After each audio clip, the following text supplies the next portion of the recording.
Hey everybody, welcome to Cinemondo. I'm here with my guest from Film ko Path. Film I am Kapat. Shubhadeep. I am Arup. Tell me a little bit about your channel and how you guys started and Right. what inspired you to do this crazy movie review channel thing.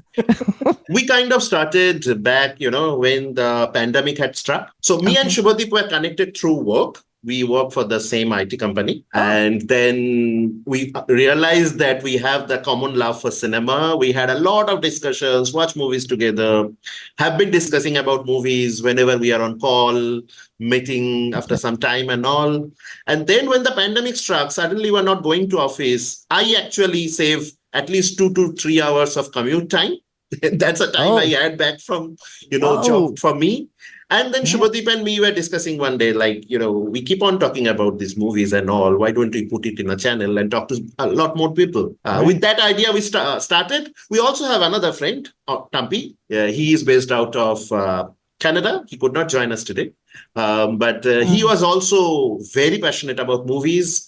He told, yeah, let's go ahead. And then we started. We started with very bad edits. But then, the passion kept on going. You learn as you go. You just get better as you go. I hope so. Yeah. I hope so. We have learned and we have done better. But yeah, we continued. We have been blessed to get a lot of people coming in our channel, film celebrities from Nasiruddin Shah to Sham Benegal to Nadine Labaki to Peter Bradshaw, Anurag Kashyap. We have got a lot of them. I don't know why.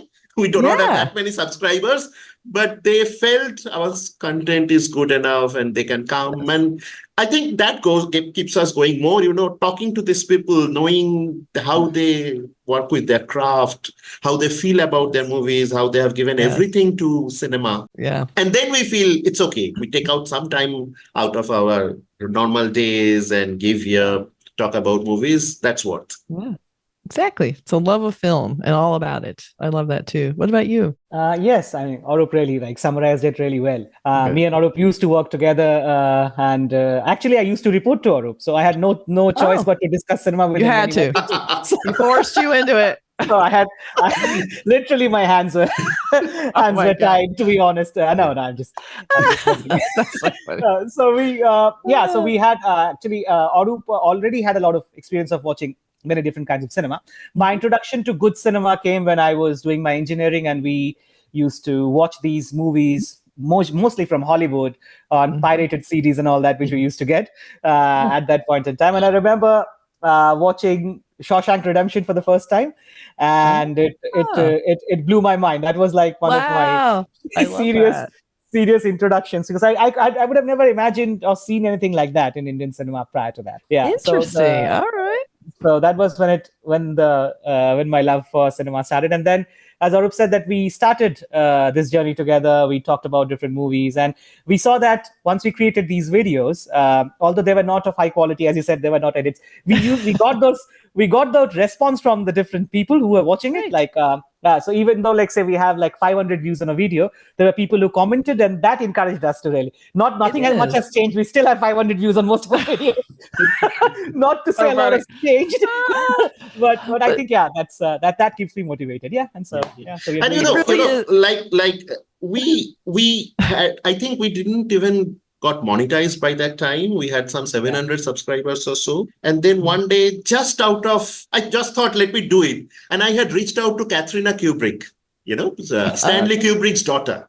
Get out. Kubrick, I mean, if I have to talk about cinema and which is this person whom I would think about, the go-to person if I am in mood for cinema is Kubrick. Yeah. And then I reached out to her thinking, I reach out to so many people, there will not be any response, of course.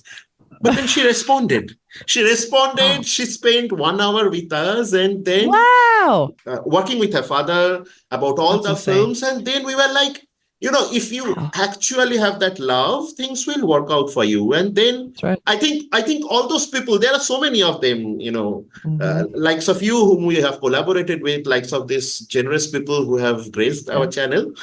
We thought that, there's some meaning to what we are doing, and we continue to do that. That's right. Yes. I mean, that's what I love about film and the community is what's so important, because everybody, whether you're doing it and doing film critique or actually producing or making films, It's about being in love with movies. It's like you love film, and that I love talking to people who love film. I mean, Yeah. it's like an instant like camaraderie. Like talking to you guys, it feels like with old friends because we all Yeah. speak this movie language. We all know what we're talking about. We're talking about Exactly. throwing out names, Kubrick, and we all know what we're talking about. And I just love that. Like you find your people. It's like Yes. movie fans, and everybody can just jump in. It's awesome. So Talking about moments of gasps and anxiety, here's introducing the topic for today's discussion. And of course, people, we are talking about Kill, the movie which literally shook me to the tilt. I mean, I cannot imagine watching an Indian movie like that, not in a million years. And I know, it's great. it was so brutal and fantastic. So Mhm. just first up, your views on Kill, and then we'll take it from there. You want me to keep talking, or should we let someone else talk? I was like, All I feel right, like I'm all excited. I'm babbling. That I think that's another good one to show people who have not seen Indian films because it doesn't fall into that category. What I think someone in a like making a projection of what they think an Indian film is going to be, which I think they think Bollywood and they think dancing. I think they see this and they're like, what? Like it was a full on like John Wick over the top kill fest that was like unlike anything I'd seen in Indian film so far. Like, what in the hell was that? It was crazy. So I enjoyed that just on a sheer visceral level of them really just going for it. And I also love the promotion because I'm into movie promotion where they actually promoting the most violent film ever made. And that's something like America was like, it's really thrilling and exciting. Like no one really wants to admit that it's all about the violence. They kind of like back away from it. So it was very refreshing to see that. Even for Arup, us, if right? you, yeah, Even for us. if I you want to mean, jump in. it won that, I think, the runner-ups in TIFF in Toronto Film Festival. And, the hype was building. Yeah. But then when I watched it, and I mean, there has been violent movies. Tamil films, they make it violent. There's a lot of gore and all. Yes. But what I was struck by is the editing of this film. The pace at which all this violence happens one by one, not letting you, blink at all. It keeps on happening. It keeps you kind of stuck to the seat. You cannot even, there's no opportunity for thinking anything else. And it keeps on going and on and on. I mean, just think about the way it sets up. There's only, I think, 5 to 6 minutes and they set up what's happening. They get into the train and it all starts. I am blown away by the editing of the film, frankly. Yes. I mean, above anything else, I would say. Right. Yeah, I go ahead. Someone else, Kathy, go ahead. In partnership with that is the fact that they shot it in such a contained space and they always knew because it was so complicated, it was such a small claustrophobic space, they were able to shoot within that space, give it room, and you always knew where the action was because I think people underappreciate how editing is so confusing, especially in fight scenes, so that you know exactly where a person is, where the person's going, where the violence is heading toward, and that has to make sense. Because I've seen many movies, you're like, wait, where did they? But they kept this so streamlined and so perfectly done, even though it had to be so challenging. I know it was probably sets, but to make it look confined and tight, that was really well done. After a point of time, you kind of start identifying which coach is which one. Here they are there, and then the next one there's this people sitting. There's this guy who is kind of imitating as just a passenger, and all of that. You start realizing from where to where you have to get to the bad guys and where Lakshya is. It's beautiful. Yes. The way the production team has handled the whole thing, it's amazing. Yes. I mean, first of all, like you talked about the editor, so let me just shout it out to Shiv Kumar Panikar, who is the editor of the film. And of course, the director, Nagesh Bhat. Associating with Karan Johar. I did love Rocky and Ryan, by the way. Yeah. It was a nice one. It's so good. It's so good. Yeah. It was running houseful in Birmingham, actually, in the UK, not the US. Oh. So it was definitely wasn't in Birmingham here. No way. So yeah, Rocky and Rani was something which was quite popular with of course, the NRIs and the other people from Pakistan who are in the UK and Bangladesh. Also, the other producer is Guneet Monga, I think, who is known for the Elephant Whisperer, which won the Oscar, I think. Oh my God, that was so good. Oh my The gosh. Oscar-winning Oh, documentary. wow. Yeah. The short one. I think like Karan Johar saw Guneet and said, "Okay, fine, I'll sign me up for this because maybe this has got some substance in it." Because you'd expect someone like Anurag Kashyap to do this, of course, like in the Indian cinema context. But shout out to Karan Johar for this. All right, guys, now I'm gonna go in for a bit of spoilers. So if you haven't watched Kill yet, don't blame me. I'm just going for it now. All right, let's talk about let's talk about the plot point which we rarely see happen in Bollywood cinema, that the damsel in distress is dead in the first 30 minutes. How does that ever happen? I have never experienced something like that in cinema. I was stunned because she was so cute. And I remember I was watching it, and you're watching these films, like you're saying, very formulaic. I mean, yes, John Wick, we killed the wife and the puppy, but that was the very beginning, so you knew what was happening. Here, you're okay, he's going to rescue her. She's going to be fine. She's a strong, smart woman. It's going to be fine. When they killed her, it was I texted Melanie from Per Daisy Reviews. I just went, what what? I was like, did they really just do this? And then I'm thinking, was it a fake out? Like, I just did not want to believe it. It's like, no, they could not have done that. So, but I love the turning point. Like when that happens, at the first point, I'm like, okay, this is pretty violent. I get it. It's violent, but it wasn't, I mean, I love horror movies. So I'm like, okay, it's pretty good. And then when that happens, you see the whole movie just shifts. It's like, brrr, and then all of a sudden, all the now anything can happen. Now violent, like all of a sudden the whole movie just exploded at that point. And I'm like, and you want it too. You're like, oh, I love when he looks up and you see that and you're like, oh, it's gonna go down now. Yes, it was so good. Oh. So our friend Rahul, who writes for Film Companion, he was saying this is kind of Dilwale Dulhaniya Le Jayenge on the on drugs, where you have a train where you have the hero and heroine. The hero has to convince the heroine's father, but the heroine is dead midway. Exactly. Oh my God. It was so terrible. It was so sad. And they threw her. I think she was one of the few that actually flew off the train. I mean, that to me was like one of those inherent threats that they kept kind of teasing through the whole thing, is that if you go outside the train, you risk falling off of it, or, and that was my only complaint, is that we didn't really get that payoff of one of the bad guys really seeing that happen. Like we had those dorks that kind of jumped off because they thought they were going to die, and then you saw some blood splatter, but we did not get that extreme payoff of someone really getting run over by that train. That's just me. I like how you think, Kathy. I mean, they had a guy tied up and hanging out, the threat, and they never went back to it. Like to me, that was like the tease of like, this is what could happen, and then he was okay, and I'm like, what? What? Why are you pulling your punches now? But yeah, so but like I said, horror film, fan. I want to see that stuff. So.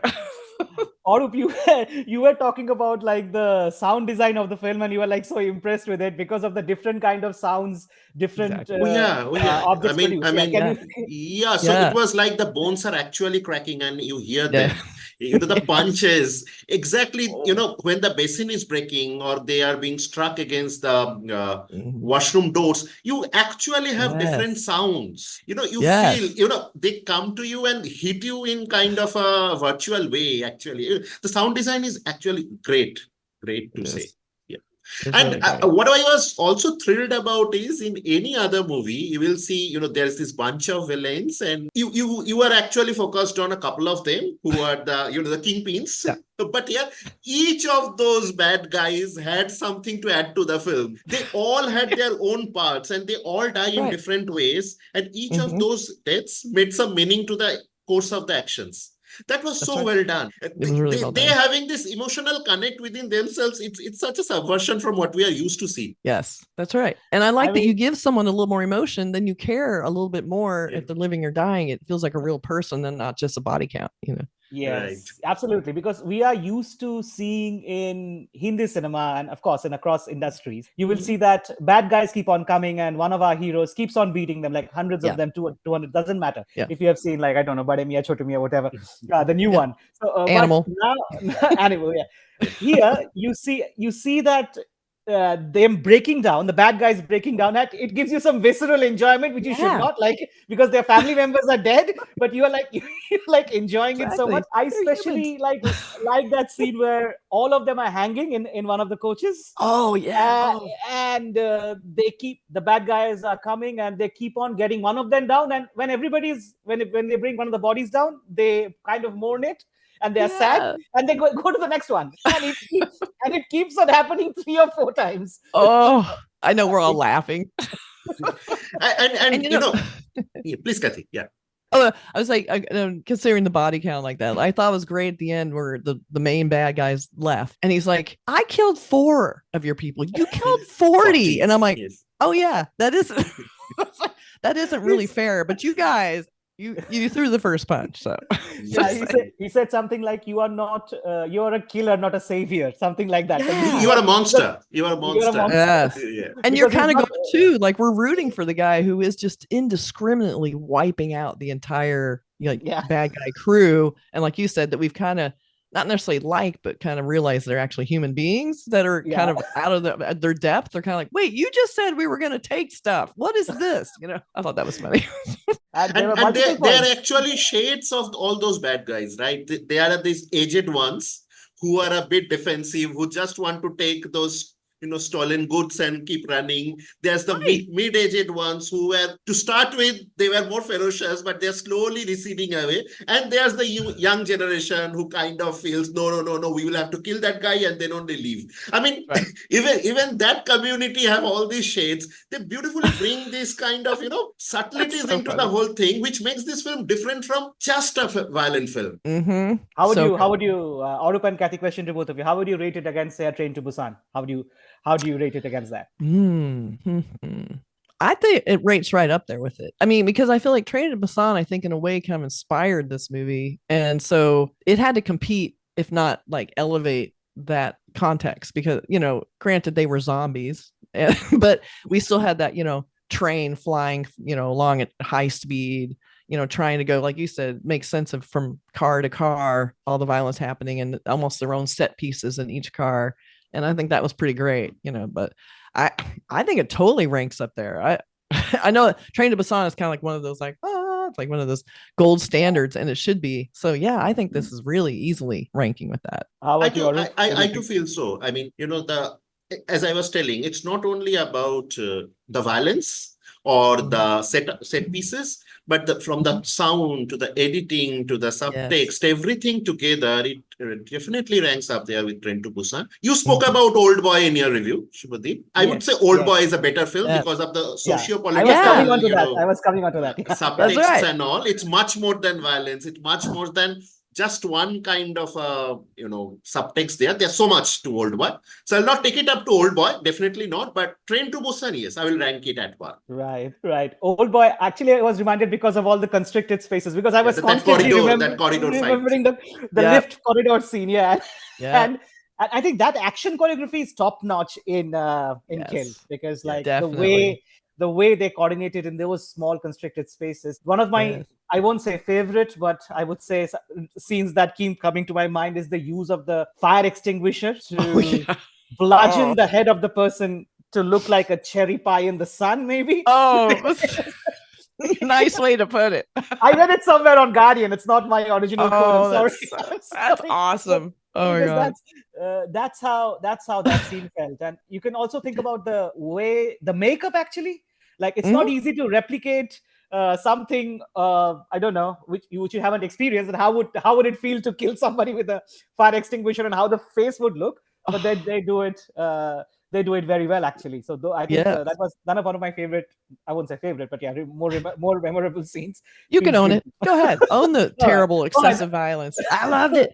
And also, I think, kind of gave us that little peek into his psyche by knowing he will go that far, and that he was like, that's where you knew he was broken, because it was like he didn't just kill the guy; he like wiped out his whole head. And then the other kind of interesting thing was funny is that I love how they keep coming into the car and they look down and they see it and they're like, ooh, and they kind of step over it. It's like it becomes almost like a running joke in the movie that they see this thing on the floor and they're like, that's the kind of humor we have here. Yes. what we do. I mean, yeah. I don't think you can really escape the John Wick comparison either, because when that movie happened, it was like that movie's just one nonstop fight. It's like the first one, you're like, what? Like there was no time to breathe, just like this movie. I feel like even just talking about it, I don't breathe. So it's like John Wick did that full on just violence for violence sake, just pure violence. We knew it was revenge. It's all we needed. It's the same context. It's revenge. You want it for the character also, but it's like they just had just nonstop, just excessive millions of people flying through the air. The thing we had in this, which you were talking about, is that you gave the bad guys kind of a context and a personality. Yep. So it wasn't just like we're talking about like with Animal or some of these other ones where it's just bodies flying. You don't really know who they are. They're just, they're just body parts. So but in this, you did kind of feel like there's a human in there. So that gave it a little extra emotional heft. Exactly. It's interesting because, Arup, continue. Yeah. No. So I was actually agreeing to what Kathy is saying. So Raid, if you have seen the Raid movie, it has amazing fight sequences. It's great, both the installments, but that personality that gives to the sub characters, that's missing, I guess, and that's why John Wick or this movie, The Kill, I would rate it higher than Raid. Yeah, I can see that. I would think before I would like you guys to talk about like one of my favorite recent villain characters I have seen, played by Raghav Juyal, and like he's so good. He's the main antagonist here, and you so hate him so much all the time. Yeah. Plus, and he's funny because he has these little jokes which go around. So he has this personality where you want to hate him, but then you're not too sure because he makes you laugh as well. Exactly. So he's kind of funny. Yeah. You feel that this is a guy who watches cinema. He gives the cinema references actually from Mohabbatein to others. Yeah. So you feel, without actually giving a background through, flashbacks and all, they actually create that grounded background of these characters, which is so good in the script writing. Yeah, definitely. Now I have a question for you guys about the ending. I don't know if we're getting ahead of ourselves, but what was the ending? Because I had this conversation with Melanie and we were like trying to decide, was he dead? Because it seemed like he's sitting out on the bench. No one's paying any attention to him. He's sitting there. The medical, I hope he's not dead because I want to see a part 2 and he needs to be in it. But but he's sitting on the bench. She comes to him and says, do I have to die to be with you? And he's sort of sitting there like, yeah. And it just had this sort of sad, like post feeling to it. Like he's not really alive anymore. Do you think I'm overthinking it? But I don't know. It was something I thought about when I saw it because no one was paying any attention to him. He was just invisible. We discussed that, right, Shubhadeep? We discussed that. Yeah. Oh, good. I'm not the only crazy. No, I think that makes sense actually. When you see no one is paying attention to him, he just comes and says, and then that dialogue comes from the heroine, like, should I have to be dead to be with you? Makes sense. But what I feel is, if this does good and based on the box office, they can just bring a kill too, so they have to keep him alive. Yeah, it'll be the electric shock. He'll be waking up. Oh, he's alive. Yay. Because he was stabbed a lot during that fight. And that was another thing I wanted to mention too, that great fight scene, the final scene, which I loved and also have a little bit of a quibble with, is that I love he's fighting with 2 knives. And that was another great choreography where you knew exactly, you knew where the hands were going. So when he's fighting, he's seeing that hand coming and he's fighting back against the hand, and he always sort of forgets, and we do too, that, oh yeah, another one, it goes in here, and he's all like, whoa. So fighting 2 hands at once, I thought was a great idea. He just didn't get the death I wanted. He needed to be a really terrible death, and he basically got kind of off easy. He just got beat up, till he died, but he just got punched. And I'm like, nah, we need more. Did you see what he did to your girlfriend? You're just punching him to death? No. I need more. I'm just saying. Bloodlust. Yes. Maybe his father's death was more visceral, right? Yes, very much. Yes, that's true. He did get to see everyone die. Thanks for reminding, because I remember watching that scene and it reminded me of the Game of Thrones, Battle of Bastards, the last scene where Jon Snow actually smashes. I forgot his name. Oh no! Yeah, who was it? That was I don't know. I forgot the name, but yeah, I remember that scene where like he just kills him with punches and everything after they breach the fort and take over. That's right. Whatever the kingdom was. So that comes in mind. And also, since you pointed out, how does he not die after what has happened to him in those 2 exactly hours? I'm very surprised if he's still alive for a part 2. Alive. So he'll have to be our Jon Snow here, because if you have to He has to come back from the dead first. He has We to need come a back. witch or someone to come. You know, he's a tough guy. He's in good shape. Maybe, Yeah. you know, Yes, and yes, if he yes. gets the medical care he needs, he might be able to come back. That's what we're hoping. Because I thought he did a fantastic job. I thought Yes. he came in and he seemed vulnerable, and you were rooting for him. He was very cute. You could see the sort of rom-com, you know, pedigree back there because they were making you care about them. And he came in and he was able to defend her, but they didn't really prepare us for that second act where the whole tone shifts, where it goes really over the top and he snaps and he becomes like the psycho killer. Like the guy says, you're a monster. You're not, this is way beyond, you know. And I think he did a great job portraying that, because even though he was doing all this terrible violence and going completely psycho, he still had these really emotional, sweet eyes, and you could see the pain in them. And so you knew it wasn't just like, I want to kill. It's like, you hurt me and I'm going to make you hurt now. I mean, you could see him feeling the emotion. And he did a great job. And I don't think I've seen him in a lot, if anything. And Neither have I. As Arup, yeah, have he you was We really have not good. as well. This is a I'm not sure if it's a star-making debut. performance. Yeah, it is. Yeah, It is. yeah. He will. Talking about death, I think I love the, death, or the kind of, the arc of this study guy. Sudhir, I think, was the big one. Yes. Yes. Yeah. I think that was fun, because the way they kind of make him fall down to the weakest of the group there, to the two women who does not have any background, kind of talks about a lot of things, right? Like, if you have that courage, if you think about doing something, you can also make the biggest tree fall. So that's true. That is a subtext in itself, I guess. Yeah, that is cool. Yeah, the little extra, all those little layers, I think, help Yes. bring it a little more emotional context, so that you care more about what's happening in the movie. It's like we're saying, not just the body count and people flying around. You know, you care about it. It's really, that scene is really memorable when they bring it down. Also, one of the scenes which make you panic is when you know that one of the bad guys pretending to be one of the passengers, and like but the hero doesn't know, and you are constantly worried that he's gonna do something to you. It's so scary. Those small things really Things, make it up. Yes. I also like the fact that they established the hero to be an NSG guard, who is like an elite national security guard, is India's elite forces. Like I don't know, this is something to compare to the American army. I don't know, but like SEAL Team 6 or something, like something like that. You know. So they are like they established it to be like he does all those missions and everything. So there's some believability to what he does. What and their friend are able to achieve, which doesn't quite happen in many action films in Indian cinema, where you find that you do not have that much of a like character build up to the person, where it does it in a very short time, but it sort of establishes that what he can do and what he's capable of. So that is something which I really like. Anything that you did not like, both of you? Kathy, I think you spoke about the payoff part for Raghav Juyal's character. The fact the bad guy didn't get his comeuppance as harshly as I liked. I think, there might have been, I mean, I have to really reach for anything to say negative, because I feel like there really isn't a lot. I could say maybe they could have gone outside the train a little bit, like a little of that great excitement of people climbing on the train as it's shooting through, the night, and it got a little samey. I mean, I think they came up with a great original set pieces, considering a contained environment. Got a little samey visually, because you're just inside this kind of ugly train, and it's basically just a few cars. So that the environment itself got a little tiresome, but they did a lot with it. And like I said, that is such a tiny, and I'm looking for something to say. So overall, and maybe I was just about to bring up too, like the security, the so-called security that was on the train. They were basically sleeping, and then they get the call that something's wrong. They're like, oh, what? And I'm like, would they really just be, I mean, I guess it's a night train, so maybe they would just be, I mean, nothing ever happens on a train, I guess, so they're just kind of hanging out, not caring. But I feel like they might have come to it sooner. I don't know. If you ask me, they were quite competent from what my expectations were. Eventually.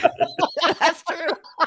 That's true. It was funny. They do kill a couple of guys, right? Yes, which generally does not happen. In Indian cinema, the police always reaches after everything is over. So they do come a bit earlier here and kill a couple of guys.